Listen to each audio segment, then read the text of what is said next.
Muy buenos días, muy buenas tardes y muy buenas noches. Sed bienvenidos a un nuevo programa, una nueva reseña de Puro Vicio, Cine y Literatura. Soy Guillermo Mas y hoy vamos a dedicar el programa a un género, que es el género del terror. Este vídeo va un poco en la línea de uno que saqué la semana anterior, que se llamaba Hitchcock, De Palma y Fincher, la obsesión en el cine de Hitchcock, De Palma y Fincher, y que también se llamaba Temor y Deseo. Temor y Deseo, la obsesión en el cine de Hitchcock, De Palma y Fincher. Este va un poco en esa línea, aunque el tema es distinto. Hoy me voy a centrar en el cine de terror. Bueno, vamos a tratar orígenes, características del cine de terror y, digamos, evolución del género. Pues bueno, hablaremos de cómo surgió, por qué surgió, cuáles son sus características, tanto técnicas como temáticas, y cómo ha evolucionado pues hasta nuestros días, que hoy en día nos encontramos en una especie de segunda o tercera. Yo diría que la primera edad dorada en cine de cine y terror se produce en los años 30, 40, la segunda luego dura un poco hasta los 50, la segunda ocurre en los 70, 80 y la tercera seguramente la estamos viviendo en los 2010, 2020. Ya veremos si ya ha acabado, si todavía queda por. Bueno, el caso es que me van a permitir que empiece hablando de Cuarto Milenio, el programa de Iker Jiménez que se ha vuelto tan famoso con la pandemia.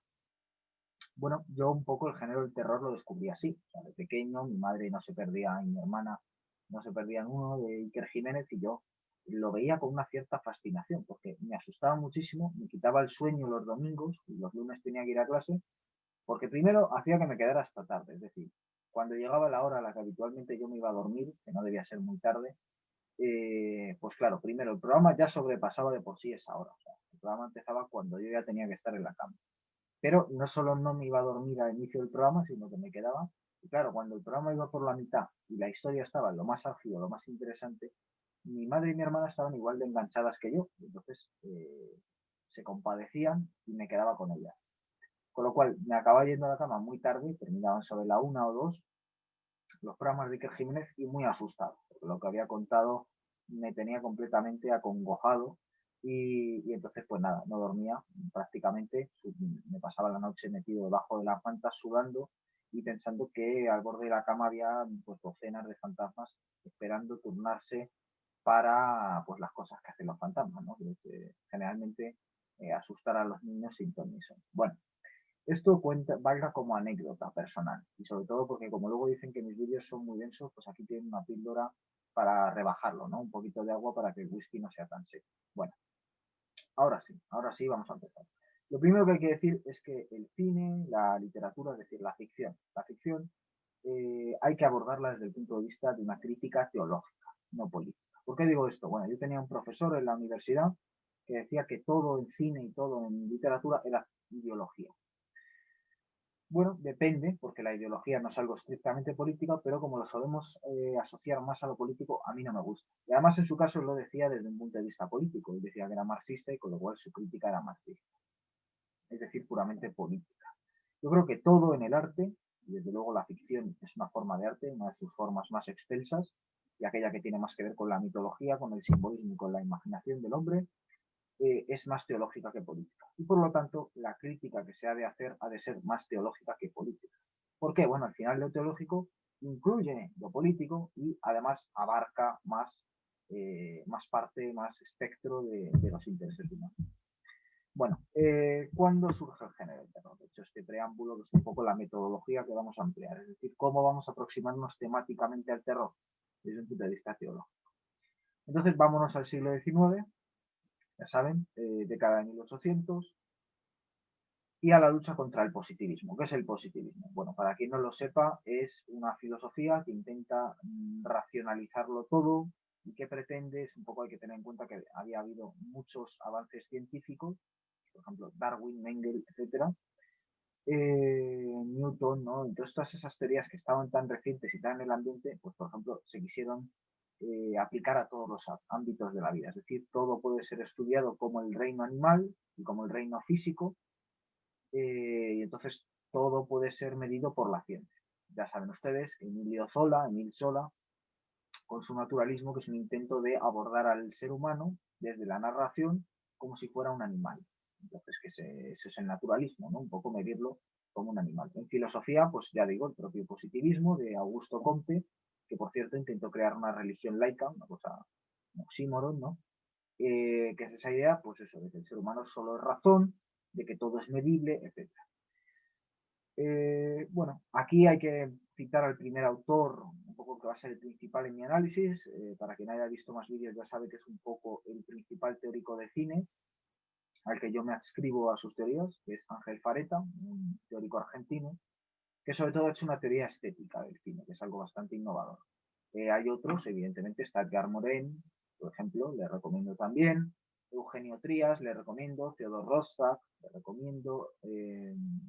Krakauer, también es interesante. Pero bueno, Ángel Fareta es el que más me convence y sobre todo de todos es con diferencia el que más se ha preocupado por este género.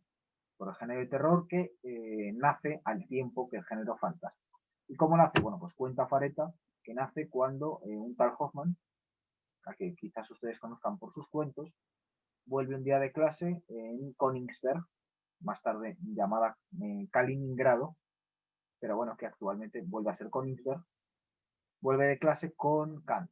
Immanuel Kant, su profesor, que allí ha explicado un poco sus teorías filosóficas sobre la razón pura. Y entonces Hoffman vuelve a casa y dice, bueno, esto que me acaba de contar es aberrante, esto que me acaba de contar es acabar con lo humano y convertirlo en racionalidad pura. Esto que me acaba de comentar, en definitiva, viene a ser decir que todo comportamiento particular debe ser convertido en absoluto, pero que en el fondo lo que quiere decir desde un punto de vista de la filosofía analítica es que todo comportamiento de Kant, en definitiva, o sea, que toda la moral de Kant en cada cosa debe ser convertida en absoluto. Pero claro, ¿qué pasa? Que Kant es un filósofo muy potente, como Descartes, que utiliza el lenguaje de la filosofía para bueno, crear un constructo filosófico muy difícil de rebatir. Es decir, Hoffman se vio, primero, horrorizado por lo que le habían contado y segundo, ante la imposibilidad de refutar esa teoría filosófica tan fuerte, tan cerrada, con los propios argumentos de la filosofía. Yo creo que habría que esperar a más adelante Schopenhauer y un poquito más adelante Hans Blumenberg para ver filósofos que un poco puedan desde la filosofía atacar a Kant. Y eso que Schopenhauer, por ejemplo, y el propio Blumenberg le respetan mucho, ni siquiera van en contra, o sea, que un poco van detrás de Kant. Es muy difícil encontrar filósofos después de Kant que vayan contra Kant. En este sentido, Hugo Ball, un filósofo desconocido para muchos del siglo XX alemán, escribió un libro llamado Crítica de la inteligencia alemana, en el que dice que el origen de todos los totalitarismos, especialmente del nacionalsocialista, vienen de Kant. Y entonces él lo argumenta y es bastante interesante. Pero claro, Hoffman no podía saber que el nazismo iba a ocurrir, aunque digamos que se lo pudo leer. Entonces, ¿cuál es su reacción? Bueno, Hoffman escribe cuentos, precisamente. Y escribe un cuento que es El hombre de la arena, eh, que es un poco su refutación de Kant, desde un punto de vista narrativo. ¿Por qué? Porque el positivismo no se puede refutar desde el punto de vista de la filosofía. ¿Por qué? Porque la filosofía se vale de la razón y de los argumentos. Y el positivismo es la filosofía de la razón y de los argumentos. Entonces, no es que haya que despreciar la razón, pero es verdad que hay que usar la razón en combinación con otro tipo de ramas del saber. En este caso, la ficción. Por eso, por cierto, los positivistas odian y están enfrentados a la ficción. Es una lucha. ¿Por qué? Porque piensan que, claro, como Platón, ¿no? Es decir, que los seres humanos que ocupan su cabeza con historias pues son un poco menos que imbéciles y que no tiene sentido. Pero en el fondo lo que le pasa es que les duele porque saben que tampoco ellos pueden refutar la ficción. Y la ficción sí les puede refutar a ellos precisamente a través de la ficción. O sea, ¿cómo refutas a Don Quijote? Malamente. En cambio, Don Quijote a ti te puede hacer un buen apaño, ¿no? Como seas, pues, de algún tipo de filosofía contraria, ¿no? A los valores idealistas que defiende el Quijote. Diga lo que diga Jesús Maestro. Bueno, otros autores del siglo XIX. Edgar Allan Poe, que seguramente sea el gran autor de este género, ¿no? Es el que inventa uno de los grandes tópicos, que es el de la casa encantada, con el declive de la casa User. Tiene otros grandísimos relatos, también es el que inventa el género policial. Yo qué sé, les recomiendo El gato negro y les recomiendo que lo lean en la traducción de Cortázar. Seguramente lo mejor que hizo Cortázar para la historia de la literatura es traducir de una forma soberbia a Kant, digo a Edgar Allan Poe. Bueno, otro es Bram Stoker, el autor de Drácula, y otra es Mary Shelley, que muy jovencita escribió una obra maestra como es Frankenstein. Pero a su vez, ¿en qué se basan? Bueno, es verdad que es la época del romanticismo, entonces ellos exploran mucho las leyendas, la cultura oral de cada zona, etcétera. Beben un poco de ahí, de esas leyendas populares, es decir, de los miedos de los pueblos, de las historias que se han ido contando de padres a hijos, de los acontecimientos fantásticos que han ocurrido pues, en lugares con bosques, en fin, en esa clase de sociedades, beben de eso y lo actualizan. Más tarde llega al cine, y no es casual, antes se cita a Krakauer, sería un poco el teórico al que había que leer, a Siegfried Krakauer, para entender por qué en la Alemania de los años 20 y 30 hay un interés de nuevo por este género, que digamos un poco había quedado recluido en la literatura y que recuperan autores como Robert Wiese, que es el autor del Gabinete del Doctor Caligari, o como Fritz Lang, que hace la serie esta de varias películas con el Doctor Mabuse, que son excelentes.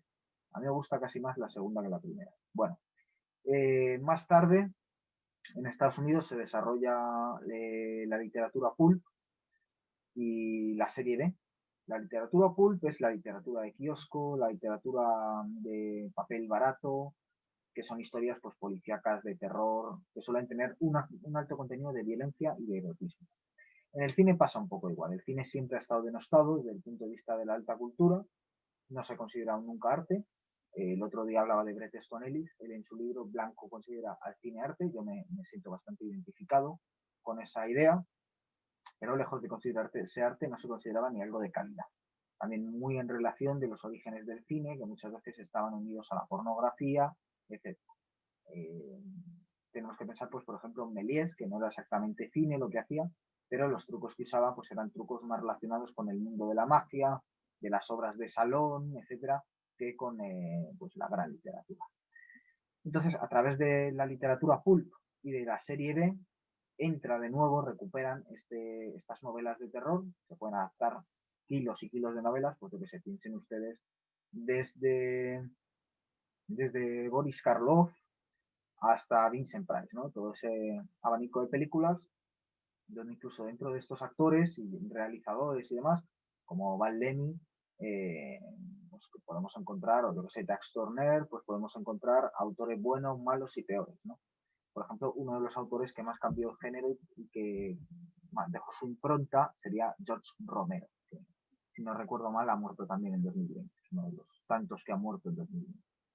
Bueno, ahora bien, ¿con qué se relaciona más este género, tanto en literatura como en cine? Pues en mi opinión con la tragedia griega. Y además es un género que sobre todo en cine ha demostrado su similitud con la poética de Aristóteles. Es decir, es un género que realmente se relaciona muy bien con la poética de Aristóteles, que es un texto que hay que leer para, digamos, lo primero que hay que leer y a lo que siempre hay que volver a la hora de analizar cine y ficción en general, también literatura, por supuesto. En este caso, ya digo, ningún seguramente género cinematográfico esté mejor construido para ser analizado desde la poética de esto. ¿Por qué? Pues, por ejemplo, las películas suelen tener una estructura en tres actos. En tres. Una introducción, que suele ser la introducción de los personajes. Pues, como muchas de estas películas suelen girar en torno a casas encantadas, no todas, pero sí muchas, y es un poco el ejemplo más conocido de todos, ya digo que la casa encantada viene de Edgar Allan Poe, la caída de la casa Usher. Bueno, pues primera parte de la película. Llegan a la casa. Llegan a la casa, la familia, puede ser una familia, nos presentan a los personajes, cómo son cada uno, etcétera. Mientras van dejando las maletas, ya empiezan a haber elementos que para mosquearse, ¿no? Esa sería la primera parte de la película. La segunda, empiezan a ocurrir los hechos paranormales, se mueven sillas, hay apariciones, sonidos, luces, etcétera. Los protagonistas evidentemente se mosquean, huyen de la casa, se desesperan, no sé qué, acaban recurriendo a alguien, pues ya sea el experto en fantasmas o el sacerdote, ¿no? Que viene a la casa a ayudarles. Tercera parte. se enfrentan a ese fantasma, a esa aparición, a esa presencia, y finalmente consiguen expulsarla, aunque ya sabemos que muchas de estas películas acaban con un chan-chan muy extendido, ¿no? Que suele ser pues a lo mejor una mano que asoma y que resulta que es que no se había ido, un gesto extraño de algún protagonista que había estado poseído, en fin, algo un poco inquietante, porque son películas que te suelen querer dejar inquieto cuando sales de la sala, ¿no? Para que te creas que todo está bien, pero no, no está bien. Y también, pues, por ejemplo, El lugar cerrado, ¿no? Con un escenario muy claro, es decir, no es una película, no es una road movie, no va a haber 80 escenarios, no.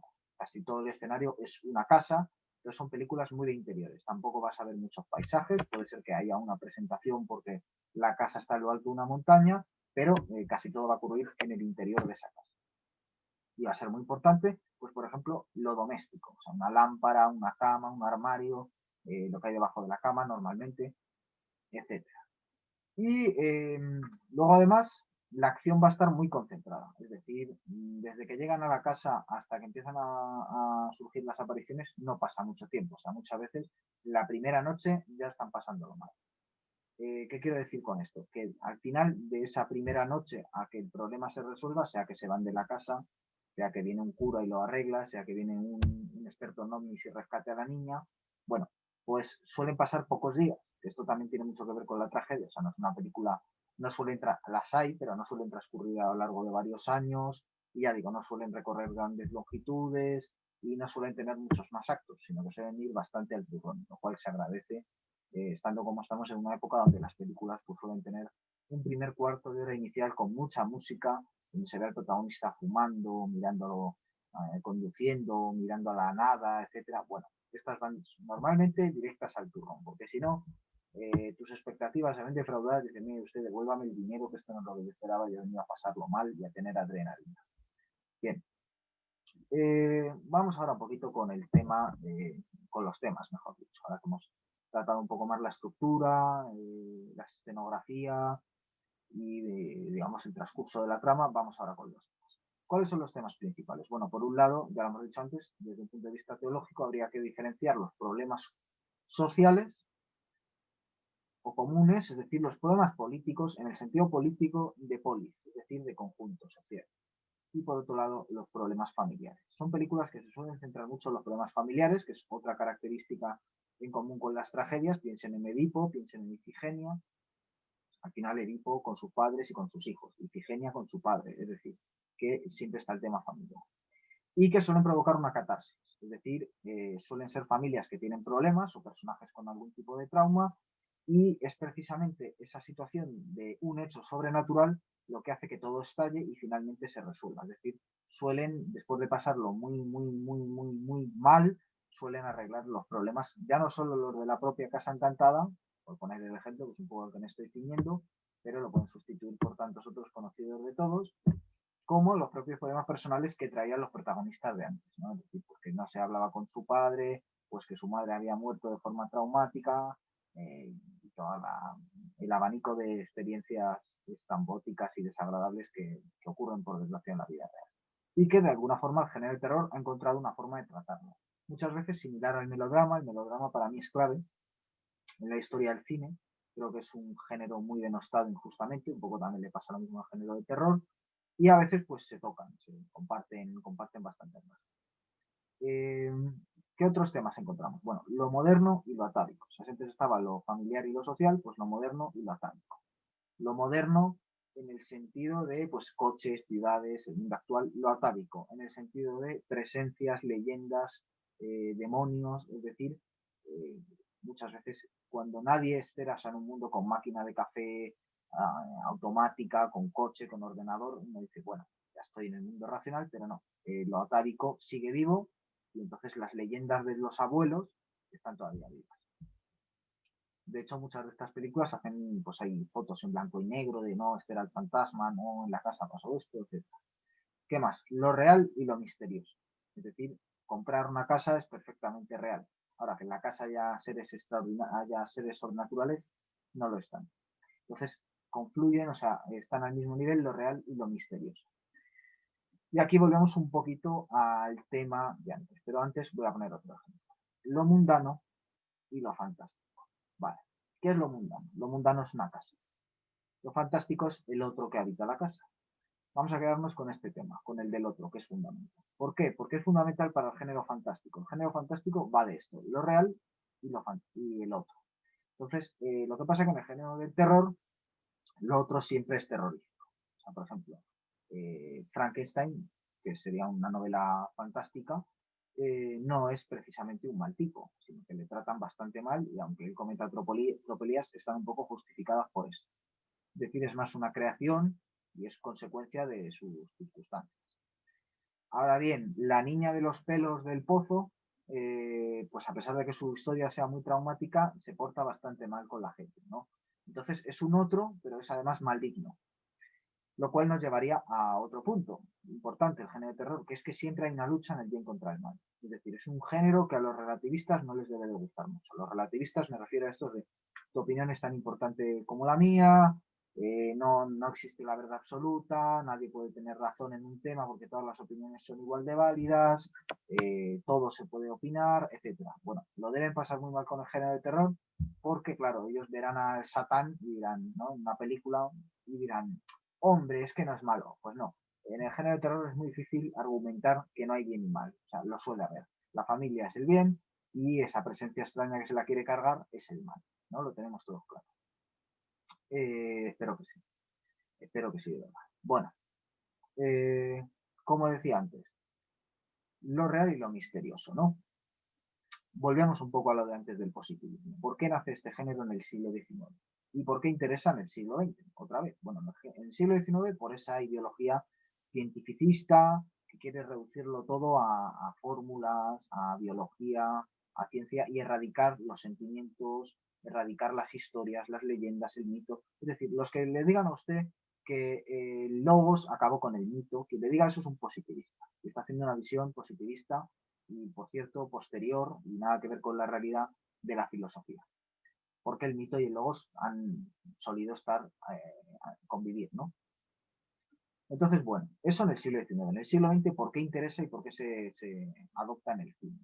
Pues aparte, por lo que ya he dicho antes, por esos géneros populares, el cult, la serie B y la necesidad de ir a la literatura de género para alimentarse, también porque estamos en un ambiente muy liberal, es decir, es un poco suele coincidir con los años en los que Estados Unidos se convierte en la primera potencia mundial y entra lo que hoy conocemos como neoliberalismo, ¿no? Que quiere convertir al hombre en consumidor y en productor, nada más.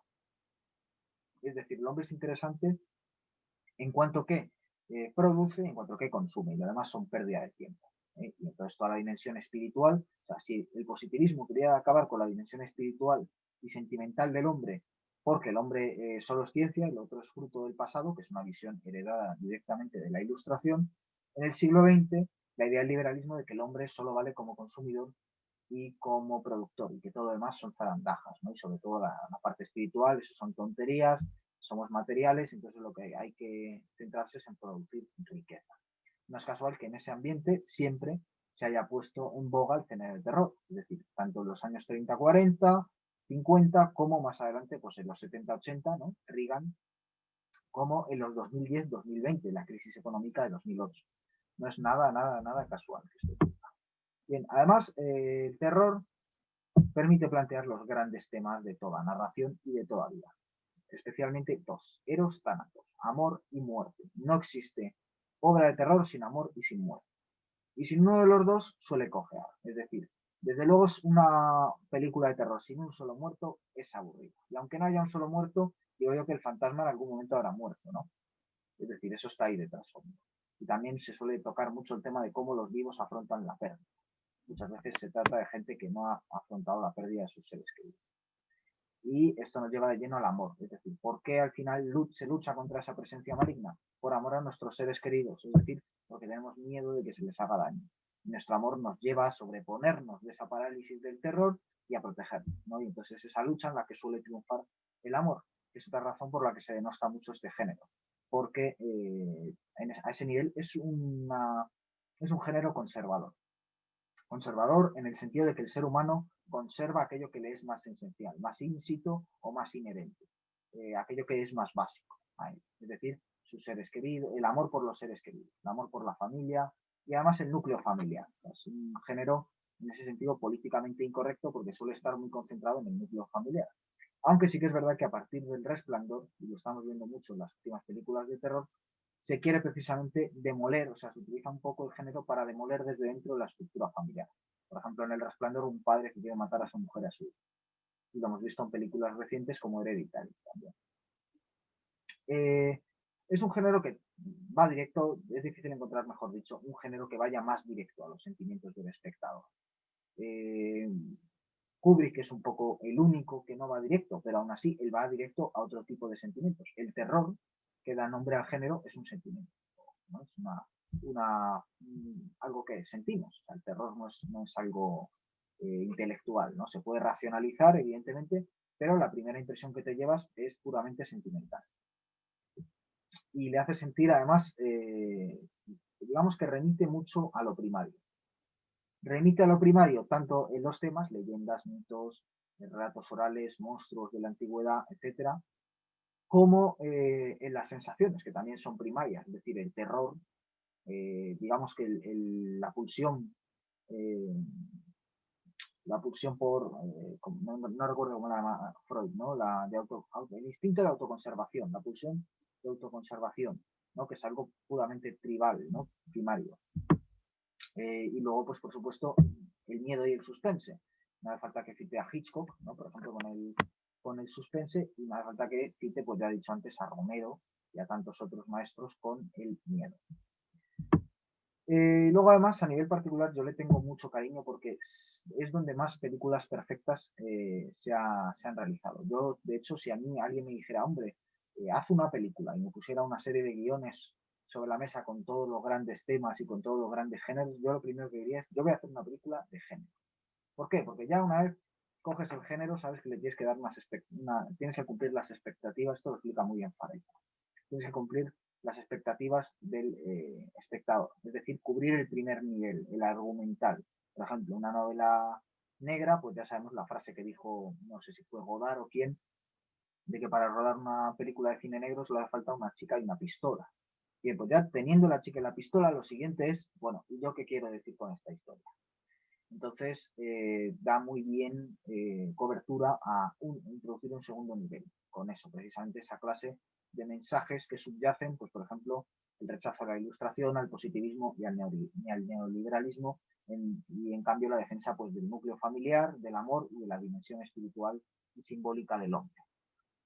Porque además es un género que da pie a usar muchos símbolos. Por ejemplo, Carpenter utiliza mucho las escaleras, utiliza también las máscaras, que son pues, símbolos también bastante atávicos, bastante elementales de la narración. O por ejemplo, pues Poe, ya hemos citado, utiliza la casa también como símbolo pues, de la familia, etc. Ya digo, entonces yo escogería, si me ponen sobre la mesa, género de terror, sobre todo ¿por qué? Bueno, pues porque es donde más películas perfectas se han grabado. ¿Películas perfectas a qué me refiero? Al Resplandor. Películas perfectas me refiero a La Cosa, la primera, la de Carpenter, o a El Faro, también a La Semilla del Diablo, es decir, películas, en mi opinión, inmejorables. Suelen estar en un escenario concreto, pocos días, etcétera, ¿no? Lo que ya hemos comentado antes. Y además dan pie a usar grandes recursos técnicos. Es decir, es difícil encontrar mejores travelings que los que hace Kubrick con siguiendo a ese niño. Además que, por ejemplo, a él le permitió introducir el Steadicam. El Steadicam. Cualquiera que quiera saber cómo se usa un Steadicam, que se vea el resplandor y que se fije en cómo el Steadicam acompaña al niño con el triciclo por los pasillos. El Steadicam es cuando se le ponen unos pesos a la cámara para que no se desequilibre mientras avanza en esos travelings. Si alguien quiere saber cómo se hace una puesta en escena sobria, es decir, eliminando toda la parafernalia que muchas veces se añade necesariamente, ¿no? A veces son escenarios muy simples, muy caseros, y donde precisamente en esa sobriedad los elementos más tontos, por ejemplo el payaso de Poltergeist, un elemento tonto, simple, adquiere una importancia, ¿no? Luego la dirección de actores, ¿no? Es difícil encontrar actores que la hayan hecho mejor que estos protagonistas, ¿no? Por ejemplo, Mia Farrow en La Semilla del Diablo, por ejemplo, Jack Nicholson en El Resplandor, Carl Russell en La Cosa, o incluso Willem Dafoe en El Faro, ¿no? Es difícil encontrar mejores actuaciones. Entonces los directores también tienen que saber dirigir muy bien esos actores. Y luego, pues, por ejemplo, Carpenter, ¿no? Dice con mucho tino Enrique Urbizu, el director español de No habrá paz para los malvados, Caja 507, dice que no hay nadie que encuadre mejor que Carpenter, ¿no? Entonces él, por ejemplo, analiza muy bien, está por ahí en YouTube, él analiza muy bien, que es profesor también de cine, cómo él encuadra en la cosa y cómo en un encuadre de Carpenter está el estado de ánimo de todos los personajes de la película y toda la situación dramática resumida en un solo encuadre, ¿no? Entonces hoy cuando se hacen películas tan pequeñas, ¿no? Como el Joker, que es todo el rato la cara de Joaquín Phoenix y a esta altura, con solo viendo esto, es una película supuestamente muy social, pero la diferencia con Taxi Driver, entre otras muchas, es que en Taxi Driver ves la ciudad, que en el Joker solo ves una porción de la cara de Joaquín Phoenix. Carpenter hace planos donde se ve a todos los personajes. Y bueno, yo por ejemplo he visto ejemplos recientes de lo mismo. En Midsommar, que para mí es una de las grandes películas de terror de los últimos años, se ve muy bien, se ve muy bien. Es de Ari Aster y se ve muy bien. Por ejemplo, hay una escena en la que están comiendo y mientras están comiendo, un poco al estilo de la última cena, es decir, se ve la mesa y los personajes, pues los personajes principales se ve muy bien cómo es el estado a esa mitad de la película o antes del punto clave de la película, cómo está cada uno, cómo está la situación de cada uno, la trama en cada uno. De hecho, antes Eros y Tánatos, amor y muerte, que pues por ejemplo para Freud sería lo fundamental en la vida, están presentes. Es decir, Viernes 13 y otra serie de películas son impensables sin esa mezcla de sexo y muerte. Por eso muchas veces era clave usar la serie B, donde no podías hacer escenas sexuales explícitas, como ya explicamos la semana pasada en el vídeo sobre Hitchcock de Palma y Fincher, y al tiempo tampoco podías hacer escenas muy gore. Es verdad que luego ha habido todo subgénero de erotismo y todo un subgénero, ¿no? Hasta incluso llegar al género pornográfico con ambientación de terror, y lo mismo con el tema gore. O sea, ya hay películas que son puramente gores y vas allí a ver la sangre. Eh, por ejemplo, de las mejores, pues Las colinas tienen ojos o La matanza de Texas, ¿no? Que las primeras películas eran bastante buenas. Lo mismo con Viernes 13, esto no son películas perfectas, ni mucho menos, son películas a muchos niveles malas, pero bueno. Aparte, es curioso porque normalmente un género acaba con la parodia, lo vimos la semana pasada con La casa de Jack, que acaba un poco parodiando y culminando el género del psicópata. En cambio, el género de terror, a pesar de que se ha parodiado varias veces, ¿no? Sobre todo por la famosa saga de Scream, sigue vivo, sigue bastante vivo. ¿Por qué sigue vivo? Porque sigue avanzando y sigue añadiendo cosas nuevas. Ya hemos dicho, otra característica es el espectador. Es decir, hay mucha gente que dice, no, yo no leo novelas de terror, no, yo no veo películas de terror. ¿Por qué? Porque me da miedo. Bueno, en ese caso, vale. Si te sienta mal, es normal que no lo veas. Que luego te dicen, no, porque es que a mí esos monstruos me parecen increíbles. Bueno, pues es que no tienes imaginación. Y claro, solo aceptas el realismo.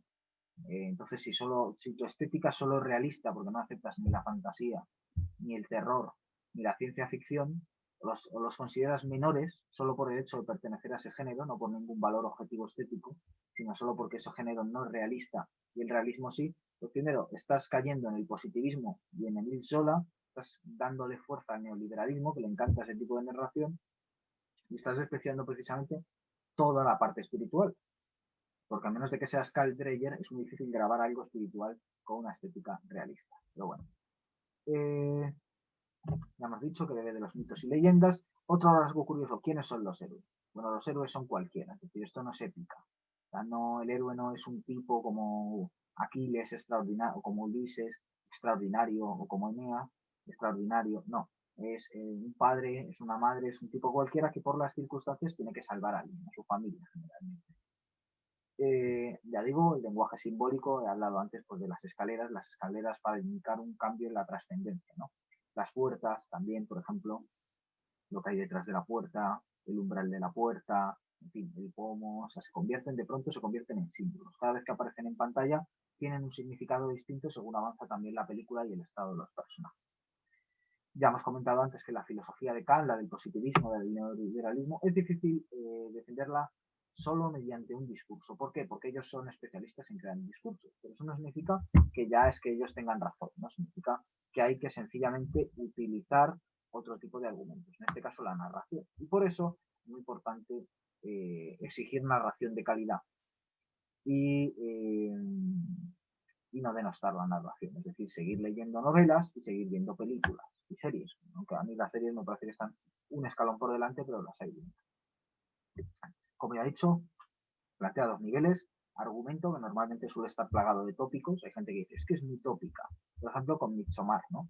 Y aunque ya le dedicaremos un programa a esa y a otras películas, porque esto es un poco un prólogo para hacer programas más particulares sobre directores recientes, que ha habido una muy buena oleada, y un poco comentarlos. Y entonces, pues Midsommar, película muy tópica, adolescentes, sectas, viajes, sí, pero el tratamiento visual y el cómo refunde esos tópicos es soberbio. Y luego el subtexto de esa propia película pues tiene un subtexto interesante. Por ejemplo, utiliza símbolos como las pirámides, etcétera, ¿no? Y lo que sé, ciertas frases como nosotros creemos en la naturaleza hermafrodita que dicen los nativos de esa tribu a la que ellos van, de esa secta, digamos, o también, bueno, nosotros creemos en la eutanasia, ¿no? No lo dicen directamente, pero eso está en la película y es una crítica social importante. Eh, bueno, ya hemos comentado la lucha del bien contra el mal, que eso evidentemente hoy en día es políticamente incorrecto. Supuestamente no existen el bien y el mal. En el momento en que no vienen determinados por ningún tipo de divinidad o no se pueden determinar de forma fija, porque evidentemente eso la ciencia no lo comprende, si la ciencia dice que todo es solo natural, pues evidentemente el bien y el mal no son naturales, los pone el hombre con su ojo. O sea, si el hombre ve algo malo, lo malo no está de forma natural en eso, sino es el hombre el que lo está juzgando. Eso sería un argumento moderno. En cambio, el hombre antiguo lo que pensaría es no, porque a mí Dios me ha dicho no robarás y ese hombre está robando, está firmando una hipoteca fraudulenta, eso es un robo, está mal. Y bueno, ahora mismo esto se verá en los programas que dedicaremos. Voy a citar un par de nombres para que nos hagamos una idea de qué vamos a hablar en los programas siguientes. Hay varias tendencias ahora mismo en la actualidad. Una sería la más intelectual, que es verdad que ahora se está poniendo muy de moda, sobre todo son círculos intelectuales. Es, por ejemplo, la de Ari Aster. Ya hemos citado varias veces Midsommar, también tiene Hereditary. Y bueno, es eso, con un poco con ínfulas, con un poco de construyendo el género, subvirtiendo los tópicos, tratando de hacer un lenguaje visual más complejo, son películas más lentas, más espaciadas, que un poco pues rehuyen los tópicos del género. Luego tendríamos uno más adrenalínico, o como dice mi amigo Abraham, de sustos, que yo no es que esté muy de acuerdo con ninguna de ambas acepciones, porque creo que son un poco peyorativas, pero que yo llamaría clásicos. ¿Sabes? Es decir, primero, como hay un artículo que leí, no sé si en Sensacine, que decía muy bien, hablando de este tema, que en el momento en que tú le pones un epíteto, un adjetivo, ya estás denostando el género. Es decir, terror intelectual, como se ha dicho, ¿no? Con el cine de Ari Aster. Eso significa que hay un terror tonto o no intelectual. Luego ya estás juzgando que uno es mejor que otro, solo porque es intelectual. Entonces a mí no me gusta, pero bueno, como está de moda, para que nos entendamos, pues diríamos que hay un intelectual, hay otro que no, que sería, por ejemplo, el representado por James Wan, y al que yo llamaría adrenalínico, Abraham llamaría de sustos, y que es terror clásico, es decir, terror puro y duro, terror de género. Y que es, pues sí, efectivamente hay sustos, están todos los elementos que yo he citado antes, porque eso está siempre en el terror, a veces mejor desarrollado, a veces peor, pero aunque solo sea por el tipo de elementos que usa, que ya hemos citado, tiene que estar prácticamente siempre. De hecho, para mí James Wan es mejor que Ari Aster y para mí James Wan es el gran director del cine actual, quitando Carpenter, que está todavía vivo y en activo. Pero digamos de los jóvenes, para mí el más interesante y el más perfecto es James Wan. Hablaremos tanto de Ari Aster como de James Wan. Y un poco entre medias, es decir, a pie entre lo clásico y entre lo vanguardista, entre lo intelectual, entre lo deconstructivo, es decir, entre lo tradicional y la deconstrucción, ¿quién está? Pues por ejemplo, Jordan Peele, o Jordan Peele, no sabía cómo llamarle, con dos es al principio, que está un poco a caballo entre los dos. Es decir, en las películas de Jordan Peele pues encontramos sustos, adrenalina, mucha tensión, como las películas de James Wan y encontramos un contenido intelectual, pues una crítica social, en el caso concreto de Jordan Peele. Pero estos tres directores tendrán sus propios programas, junto con otros como Mike Flanagan, también habrá sitio para productores, hablaremos de series y de otros directores que a lo mejor no tienen tanto una carrera larga, que tengan alguna película interesante concreta, y nos circunscribiremos al cine de los últimos años, porque para historia del cine ya hay mucho escrito y mucho dicho. Y bueno, por comparar, pues se podría comparar el cine de terror con el western, ya hemos citado antes La Cosa, con el género fantástico, ya hemos citado antes El Resplandor, con el género de la ciencia ficción, ya hemos citado antes, pues no lo hemos citado, pero bueno, Alien, y sí que hay algo común, ¿no? Tanto en el western como en el fantástico, por ejemplo, western, pues Sam Peckinpah, como la ciencia ficción, por ejemplo, James Cameron, o en el propio mundo del terror, ya he citado varias veces, John Carpenter, que nos alertan contra los enemigos del progreso. Es decir, La Cosa de John Carpenter es una película de los años 80 y que sale un poco también al tiempo de Alien, con la que tiene varias semejanzas. Pues ¿de qué nos habla al final? Pues eso, de los peligros del progreso, de un mundo que puede terminar. Es un poco lo mismo que nos cuenta James Cameron poco después en Terminator, o que nos contaba ya un poquito antes Sam Peckinpah en, por ejemplo, La balada de Cabell Hawk, ¿no? Es la gran película, aunque todas lo son, también Grupo Salvaje, etcétera, contra el progreso. Que ya digo, es que tú intentas argumentar contra el progreso y te tacharán de retrógrado. Haces una gran película contra el progreso y puedes perfectamente colársela porque a lo mejor ni se han enterado. Pero, sin embargo, el contenido está ahí y basta analizarlo para darse cuenta de esto.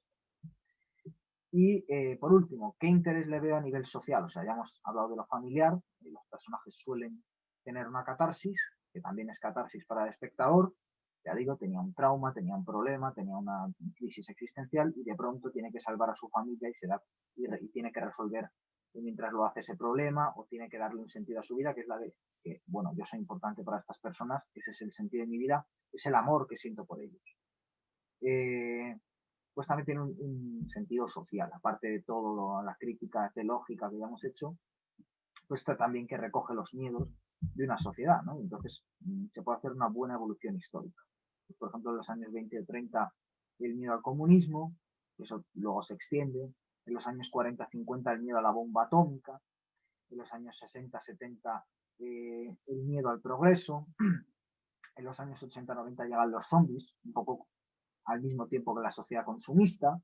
Y en los últimos años ahora se está tratando mucho de la familia desde dentro, o sea, los problemas de la familia, ahora que se pretende acabar con eso que se llama familia tradicional, que por cierto ocurre lo mismo que con el género del terror. O sea, si yo digo terror intelectual, es lo mismo que si yo digo familia tradicional. No, no, no, no. Solo hay un género de terror y solo hay una familia. Los otros son otros asuntos, pero en ese tema no me voy a meter, lo dejo ahí como reflexión.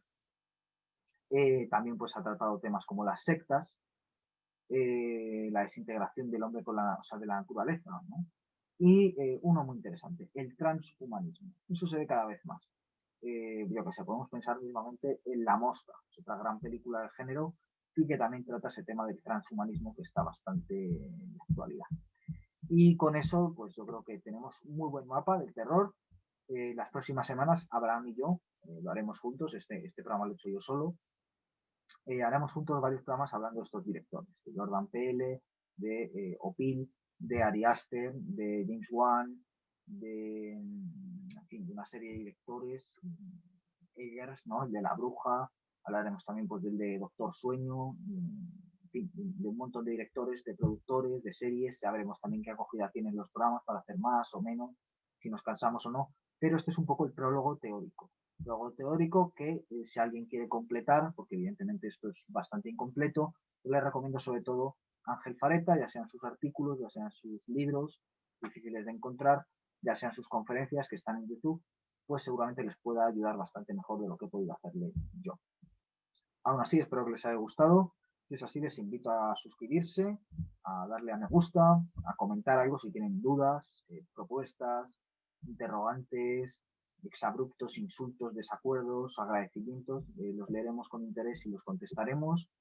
Y bueno, ya no queda nada más que darles las gracias por su tiempo, por su atención. Espero que les haya interesado y les mando un abrazo hasta los próximos programas en los que vayamos metiéndonos más en harina a ver casos concretos de este gran momento del terror de los últimos años. Un abrazo a todos ustedes y hasta pronto.